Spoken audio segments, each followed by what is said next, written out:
In the sunny village of Sonapur, where colourful houses lined the dusty lanes and the sweet smell of jasmine filled the air, lived a little boy named Kuttu. Kuttu had a smile as bright as the morning sun and a heart full of kindness for everyone he met. He loved to chase butterflies through the fields and listen to the birds singing their happy songs. His best friend was not a person, but a very old, very special mango tree. It stood tall and proud at the edge of the village, its branches reaching up to the sky like long leafy arms. It was the biggest and oldest tree anyone had ever seen, and its leaves always seemed to be whispering secrets to the wind. The villagers all knew about the mango tree. Grandmothers and grandfathers told stories about it to the little children. They said the tree was magical. It holds a secret, they would say, their eyes twinkling. A wonderful, sparkling secret. But no one knew exactly what the secret was. Some people thought it could grant wishes for gold and jewels, while others believed it could make you the cleverest person in the world. Many had tried to find its magic, climbing its branches and even shouting at its trunk, but the tree remained silent, offering only its shade and its sweet, juicy mangoes during the summer. Kuttu didn't care about gold or being clever. He loved the tree just the way it was. Every afternoon he would sit under its big, shady branches. He would talk to the tree, telling it about his day. He told it about the little puppy he had helped, the colourful kite he had flown, and the delicious ladoos his mother had made. He felt the tree was listening. Sometimes a gentle breeze would rustle the leaves, and Kuttu would smile, believing the tree was whispering back to him, sharing its own ancient stories of the sun, the moon and the stars. The legend of the tree said that its magic was not for just anyone. It was a shy kind of magic, a magic that only showed itself to those with a truly good and gentle heart. It wasn't looking for brave warriors or powerful kings. It was waiting for simple kindness, for a small act of goodness done without any thought of a reward. The tree had been waiting for a very, very long time for someone like that. It watched the villagers come and go year after year, always hoping to find a friend who understood its quiet language of kindness, someone who loved it for its shade and not for its secrets. One hot afternoon, the sun was like a fiery ball in the sky. The ground was warm and the air was still. Kuttu was on his way to his favourite spot under the mango tree, carrying his little clay water pot. As he walked along the dusty path, he saw an old lady resting by the side of the road. She looked very tired, and her face was lined with worry. She fanned herself with the end of her sari, breathing heavily. Her own water pot was empty, lying on its side next to her. Kuttu's kind heart felt a pang of sadness for her. He knew how thirsty one could get on such a hot day. Without a second thought, Kuttu ran over to her. "Grandmother," he said in his sweet, gentle voice, "you look so tired and thirsty. Please have some of my water." The old lady looked up, her tired eyes softening as she saw the kind little boy holding out his pot. She smiled a grateful smile. "Oh, thank you, my dear child," she said, her voice like a soft whisper. "You have a very good heart." She took the pot and drank the cool water, and with every sip she seemed to feel a little better. Kuttu waited patiently, just happy that he could help. After the old lady had finished, she thanked Kuttu again and went on her way with a lighter step. Kuttu felt a warm, happy feeling inside him, a feeling much nicer than any toy or sweet could give. He continued his walk to the mango tree, feeling very content. He sat in his usual spot, leaned against the strong trunk, and soon the gentle rustling of the leaves lulled him into a deep sleep.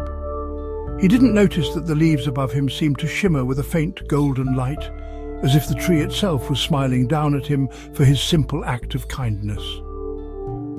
That night, Kuttu had the most wonderful dream. He dreamt he was standing under the mango tree, but this time it was sparkling with 1,000 tiny lights, like fireflies dancing on every leaf. A gentle voice, as soft as the rustling leaves, whispered his name.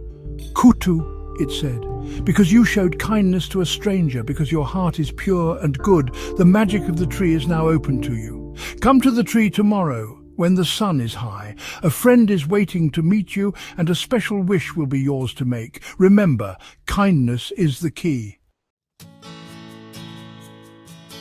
The next day, Kuttu woke up feeling excited.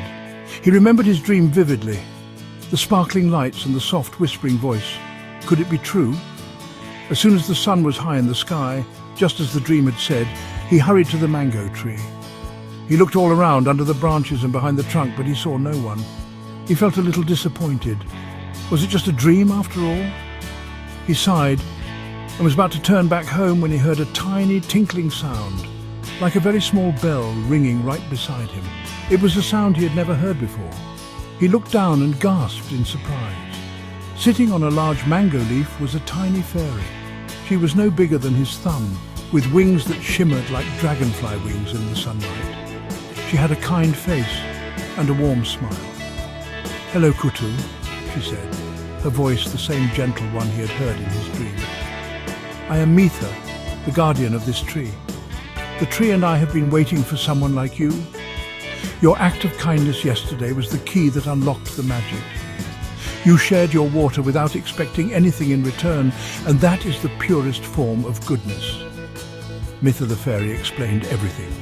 She told him that the mango tree's magic wasn't about power or riches. It was a gentle, happy magic that grew from good deeds. "The tree feeds on kindness," she explained, fluttering her shimmering wings. "The more kindness there is in the world, the stronger its magic becomes. Because you are so kind, the tree wants to grant you one wish. You can wish for anything your heart desires, Kutu. Think carefully and tell me what you would like." The little fairy looked at him with her bright, expectant eyes. Kutu thought for a moment. He could wish for a mountain of toys or a room full of sweets, but then he thought about his village. He thought about all the children and how much they loved mangoes. The tree only gave fruit in the summer, and everyone always wished the season would last longer. He smiled at the fairy. "I wish," he said clearly, "that the tree would grow the sweetest, most delicious mango anyone has ever tasted, and that there would be enough for every single child in the village to have one." It was a simple, selfless wish, meant to bring joy to others. Mitha the fairy clapped her tiny hands, her face beaming with delight. "A wonderful wish, Kutu. A wish for others," she chirped. With a wave of her tiny wand, a shower of golden sparkles fell all over the tree. Instantly the branches began to grow heavy. On them appeared the most beautiful mangoes anyone had ever seen. They were plump and golden, tinged with a rosy blush, and they smelled heavenly. Kutu ran to tell all the other children, and soon the village square was filled with laughter as everyone enjoyed the magical sweet fruit. But seeing Kutu's success made some of the other villagers greedy, and they didn't learn the right lesson. The next day, a grumpy man named Pola marched up to the tree with a big axe. "If a little boy can get magic, so can I," he shouted. "Give me a bag of gold, you useless tree, or I will chop you down." He swung his axe at the trunk, but the axe just bounced off as if the bark were made of iron. Others came, demanding wishes and trying to force the tree to obey them, but it remained silent and still. It gave them no magic, for their hearts were filled with greed, not kindness. The tree's magic could not be taken by force. It could only be given freely in return for goodness. A few days later, Kutu was playing near the old village well when he heard a cry for help. A little girl named Priya had been chasing a kitten and had slipped, tumbling right into the deep, dark well. Kutu's heart jumped with fear. Without a single thought for a reward or for magic, he scrambled to the edge of the well. He grabbed the old rope and with all his might started lowering the bucket down to Priya, shouting words of encouragement to her.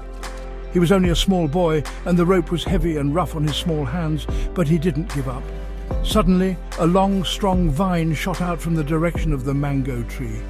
It snaked all the way to the well, wrapped itself gently but firmly around Priya, and lifted her safely out of the darkness and into Kutu's arms. The villagers who saw it were amazed. The tree had helped because Kutu had acted from pure, selfless kindness to save someone in danger. They finally understood. True magic wasn't about shouting demands or making wishes for yourself. It was about helping others. From that day on, the people of Sonapur changed. They started being kinder to one another, and they learned that even the smallest act of goodness holds a powerful magic of its own.